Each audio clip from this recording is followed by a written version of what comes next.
Hey there. The black card. The mythical card that you see in the movies where you can use it to call in helicopters, hiring assassins, basically anything you want. Does it really exist in reality? Well, the black card in reality is actually not so far from the movies. You can do anything you want that, of course, is legal within the country you're planning to use it in. So perhaps minus the assassin bit. The American Express Centurion Card, known as the black card, is reserved for the company's wealthiest clients who meet certain criteria and net worth. What is this then? Is King secretly already super wealthy, making millions of dollars a day, and he's making this video because he loves to create content, to learn and to educate others? No, it's printed. I really wish I had an actual one. And by the way, I do love to create content, to learn and to educate others.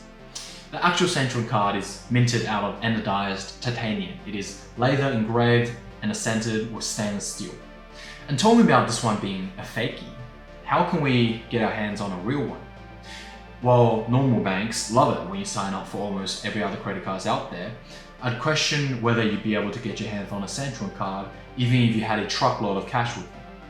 To become a Centurion card holder, you must receive an invitation from Amex as a platinum card holder. To become the privileged 1% of platinum card holders who receives an invitation to carry the black card, you might need to spend and pay off anywhere between $250,000 and $500,000 annually on an Amex card. Among many other criteria that you must meet, I found that most black card holders have these common attributes. See if you can tick any of these boxes.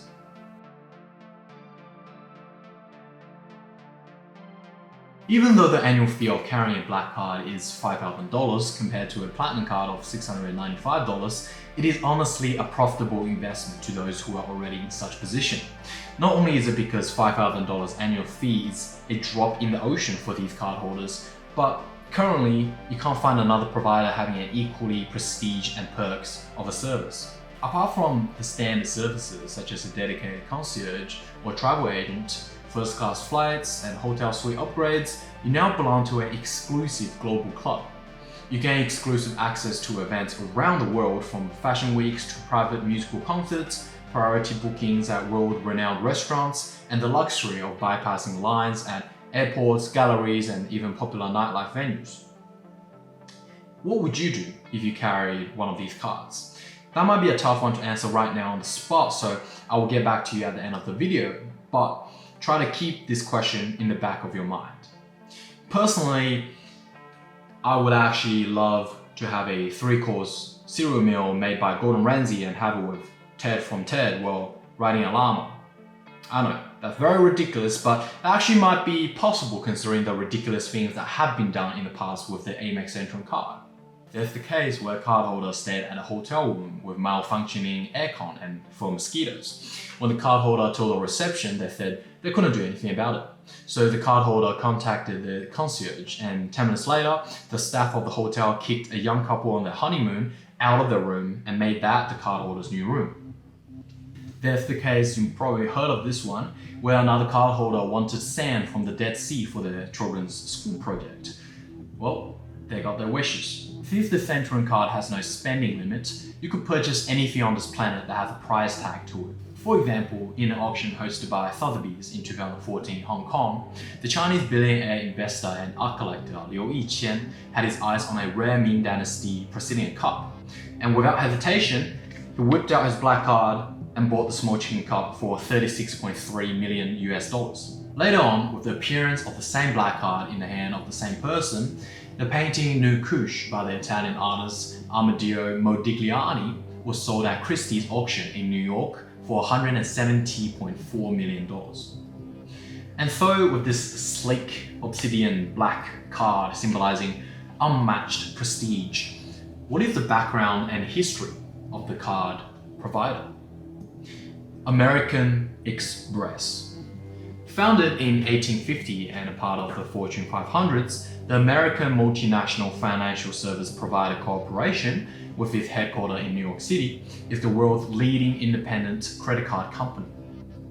What do I mean by independent credit card company? Is your credit card from your bank not an independent credit card?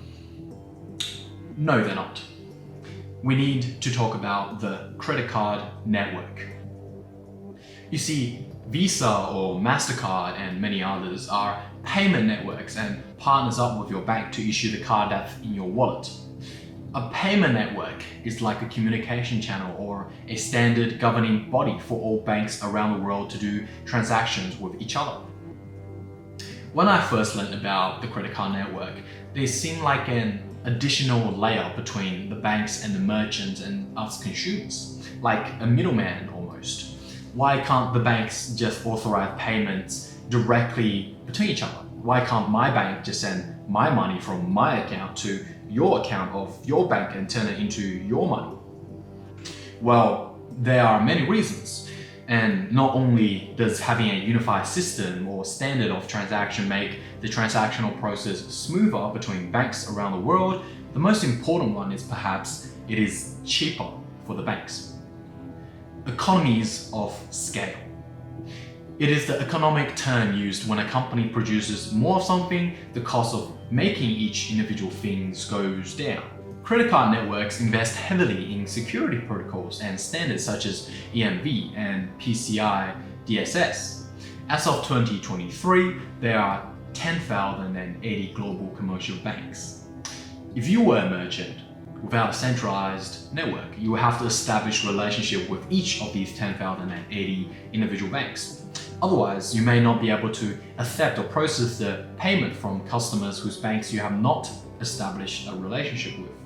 Have you ever went to the counter to pay with your card but only to be told that there will be a percentage surcharge?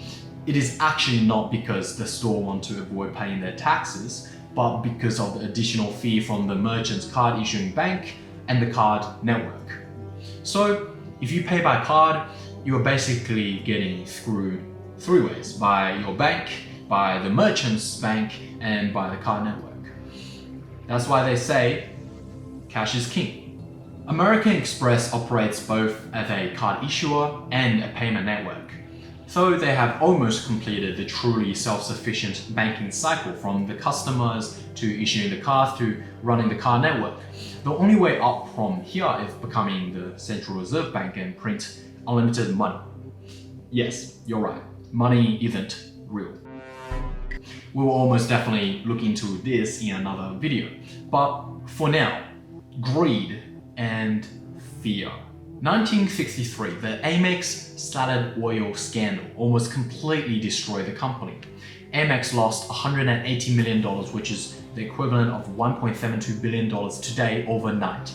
That's 50% of the company gone in less than 24 hours. Be fearful when others are greedy, and greedy when others are fearful.